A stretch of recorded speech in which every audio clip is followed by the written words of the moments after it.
हाल आज की सबसे बड़ी खबर है। ये कैसे हुआ कि एक छोटी सी जगह ईमान, सल्तनतों और शनाख्त की आलमी कशमकश का मरकज बन गई। आइए इस पेचीदा तारीख को समझने के लिए इसकी गहराई में उतरते हैं और उन वाकयात का जायजा लेते हैं जिन्होंने इस खित्ते की तकदीर लिखी। इस सरजमीन को समझने के लिए शायद एक जुमला ही काफी है। ये ईमान, ताकत और बका का मैदान जंग है। ये एक ऐसी जगह है जो हमेशा से बड़ी ताकतों की नजर में रही, जहां लातादाद तनाज़ुआत ने जन्म लिया। यहाँ की कहानी दरअसल सदियों से जारी बका की एक जद्दोजहद है। तो इस पूरी कहानी को समझने के लिए हम इसकी तारीख के 5 अहम मराहिल पर नजर डालेंगे। हम कदीम जड़ों से शुरू करेंगे, फिर जलावतनी और जुल्म सितम के दौर को देखेंगे, सियोनिज्म यानी ज़ायोनिज्म के सियासी ख्वाब का तज्जिया करेंगे, फिर देखेंगे कि रियासत कैसे बनी और आखिर में आज तक जारी इस तनाज़े पर बात करेंगे। तो चलिए सबसे पहले इस बुनियादी कहानी को देखते हैं, जहां से सरजमीन और यहूदी आवाम के दरमियान एक गहरा तारीखी और रूहानी ताल्लुक कायम हुआ।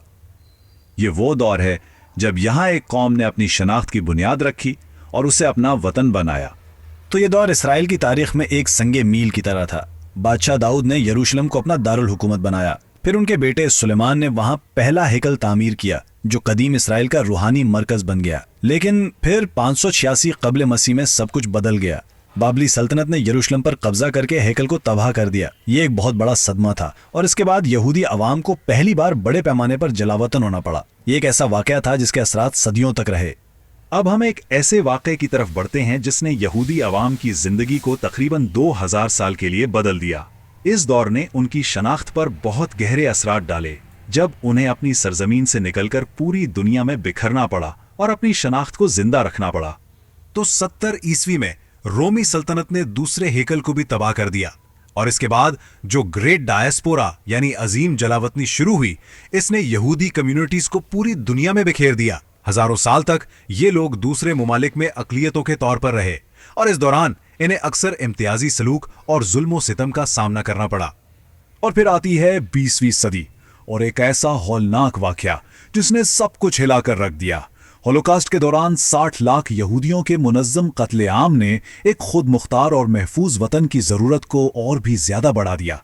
ये दलील दी जाने लगी कि सिर्फ अपनी रियासत ही यहूदियों को मुस्तकबिल में ऐसे मजालिम से बचा सकती है। तो सदियों के इसी जुल्म सितम के जवाब में खास तौर पर यूरोप में एक नई सियासी तहरीक ने जन्म लिया। इसका मकसद यहूदी अवाम को उनके आबाई वतन वापस लाना था। ये सिर्फ एक मजहबी जज्बा नहीं था, बल्कि इसके पीछे एक मुनज़्ज़म सियासी मंसूबा था ताकि वापसी के कदीम ख्वाब को एक जदीद हकीकत में बदला जा सके। इस तहरीक का नाम था ज़ायोनिज्म यानी सिहोनियत। ये 19वीं सदी के आखिर में यूरोप में बढ़ती हुई यहूद दुश्मनी के जवाब में शुरू हुई। इस तहरीक का मानना था कि चूंकि यहूदी अवाम दूसरे माशरों में महफूज नहीं हैं और हमेशा जुल्म का निशाना बनते हैं, इसलिए वो सिर्फ अपनी अलग रियासत में ही महफूज रह सकते हैं। और इस तहरीक के बानी थियोडोर हर्जल का विजन बिल्कुल वाज़ेह था। 1897 में पहली सायोनिक कांग्रेस के बाद उन्होंने कहा था, बेजल में मैंने यहूदी रियासत की बुनियाद रखी, अगर 5 साल में नहीं तो 50 साल में जरूर बनेगी। मतलब उन्हें पूरा यकीन था कि यह होकर रहेगा। और अब हम पहुंचते हैं कहानी के सबसे अहम मोड़ पर। साल था 1948। ये एक ऐसा साल है जिसने ना सिर्फ इस खित्ते का नक्शा बदला, बल्कि 2 बिल्कुल अलग और एक दूसरे से मुतजाद कौमी कहानियां लिखी। एक कौम के लिए ये ख्वाबों की ताबीर थी, तो दूसरी के लिए ये एक तबाही का आगाज था। तो हुआ ये कि बरतानवी राज खत्म होने वाला था और हालात बहुत तेजी से बदले। 1947 में अक़वाम मुत्तहिदा ने एक मंसूबा पेश किया, फ़लस्तीन को एक अरब और एक यहूदी रियासत में तकसीम कर दिया जाए।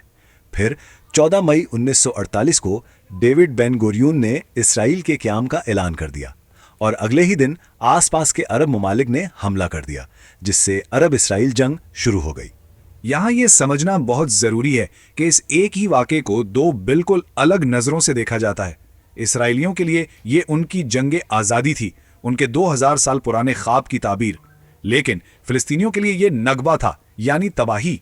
एक ऐसी तबाही जिसमें उन्हें अपना वतन खोना पड़ा और लाखों लोग बेघर हो गए। और इस जंग की इंसानी कीमत बहुत भारी थी। 1948 की जंग के दौरान तकरीबन 7.5 लाख फ़िलिस्तीनी अपने घरों से बेदखल हुए या उन्हें भागना पड़ा। इससे एक ऐसा पनाहगुज़ीन बहरान पैदा हुआ जो 7 दहाइयों से ज़्यादा गुजरने के बाद भी आज तक हल नहीं हो सका। तो 1948 की जंग तो खत्म हो गई, लेकिन अपने पीछे ऐसे मसाइल छोड़ गई जो आज भी इस तनाज़े की बुनियाद हैं। अब हम देखते हैं कि इस पूरी तारीख की वजह से आज कौन से बुनियादी मसाइल दोनों फरीकैन के दरमियान हल तलब हैं। माजी की परछाइयां आज भी हाल पर मंडला रही हैं।